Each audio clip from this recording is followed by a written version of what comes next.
The premise of the movie is set in 2067, when the world has been destroyed beyond rehabilitation because of climate change. All plant life has been extinct. With the lack of plant life, the amount of oxygen in the air has decreased exponentially. People have to buy artificial oxygen to survive. 99% of the world has gone dark. People suffocate to death.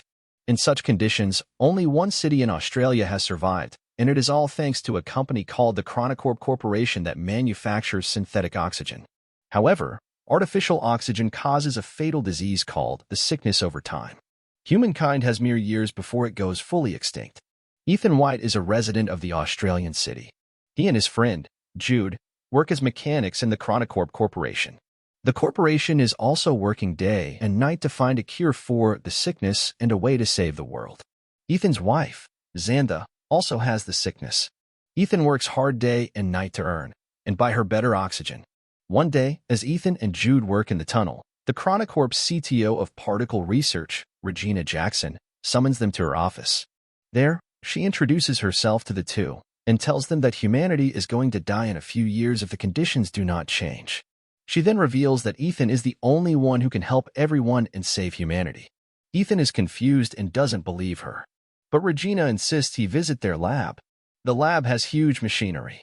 The lab doctor named Billy Mitchell introduces himself to Ethan and looks at Ethan's wrist device for a second.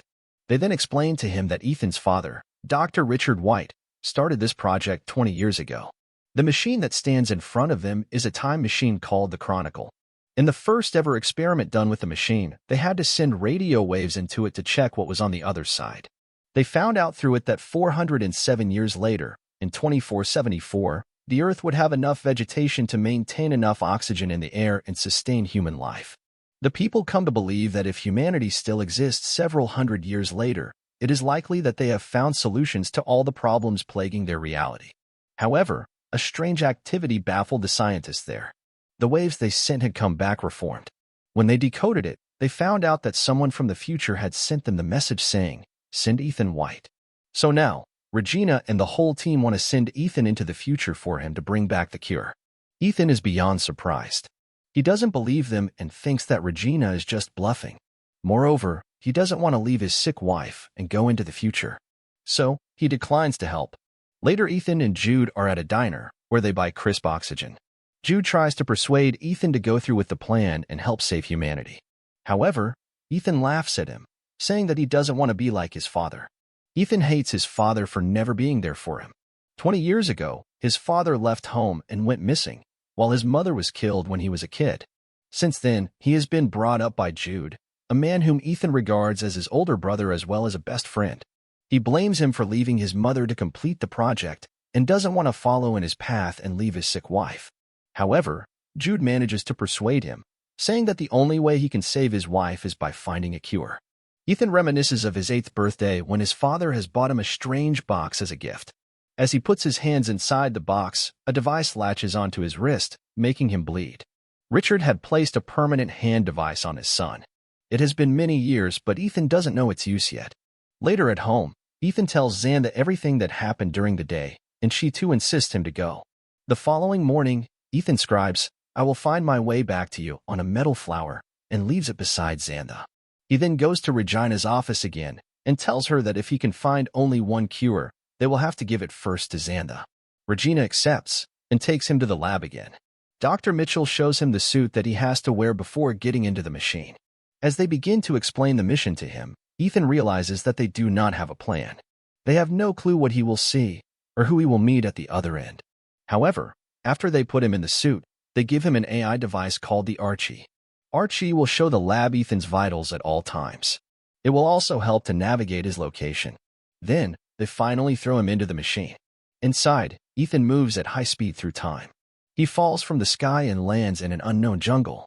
The friction from the air causes his suit to catch fire, so he quickly gets out of it. Then, he looks around and is astounded by the beauty of nature. He finds that the world has completely changed. The trees and the natural oxygen are back. He walks in the direction Archie directs him and sees a bunker door of some sort. But what catches his eyes is a skeleton that lies right in front of the door. Its skull has a bullet hole in it. Furthermore, he looks at the name tag on it and is horrified to see his own name. The skeleton is Ethan's. Ethan also finds the skeleton's Archie and plays the last recording on it. He hears a man say that this is the only way and shoots Ethan. Just then, the device's power goes off. He is horrified, believing that this is the fate that awaits him. Then, he notices the skeleton's wrist device. It is identical to Ethan's, except the light glows green in the skeleton's device, but Ethan's has been red his whole life. That night, he lights a fire and eats wild berries. It turns out that the berries were poisonous. Ethan vomits and starts to go unconscious. Ethan wakes up after a while and is surprised to see Jude in front of him. As it turns out, the lab saw Ethan's vitals dropping and assumed he was having a reaction to poison. So they quickly sent Jude to the future with the cure to save him. Sometime later, Ethan and Jude find that his skeleton remains there, which means his fate hasn't changed. They then use Archie to find another door. Some device scans Ethan's eye and grants them access. When they go in, a monitor welcomes him. It asks him for a DNA sample. When he accepts it, his wrist device begins to work, making him bleed. After the blood test, it goes green. The lights to the room turn on, and they realize that they are in Chronicorp's lab, 407 years later. The time machine is in front of them too. Jude gets excited because now they have the means to go back to the past, but Ethan doesn't think so, saying they haven't changed anything, and he will end up dead, just like the dead Ethan. Ethan checks the system log and finds a holographic recording made by his father, who explains that the time machine was originally designed to collect the oxygen data in the future planet, and then transmit it back to the past. However, when his father first started the time machine, he received a message asking him to send his son to the future. Despite his misgivings, he chose to do so and made a DNA verification here for Ethan. Soon, Ethan and Jude realize that the time machine won't be able to take them back because its battery has almost depleted after 407 years. What's worse is that the activation of the lab triggers a malfunction in its nuclear power core, threatening to unleash a nuclear explosion in just 4 hours. This means they have to find a way to fix the time machine and travel back before the explosion. Running out of time, they have to act quickly. Outside, they are surprised to find a ruined city covered with green plants, but inhabited with no humans, showing that Earth starts to recover itself after human extinction. Human skeletons are scattered everywhere. Ethan gets to his wife's house, only to find her bones, making him fall into despair. Jude tries to persuade him to go back to the past, as the cure against the sickness doesn't seem to exist even in the future world. However, Jude's words make Ethan suspicious.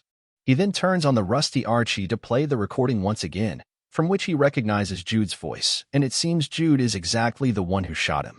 Jude raises his gun at Ethan, strongly denying that he would shoot Ethan. Ethan finally decides to complete the mission first, so with joint efforts, they manage to repair the power core and then return to the lab.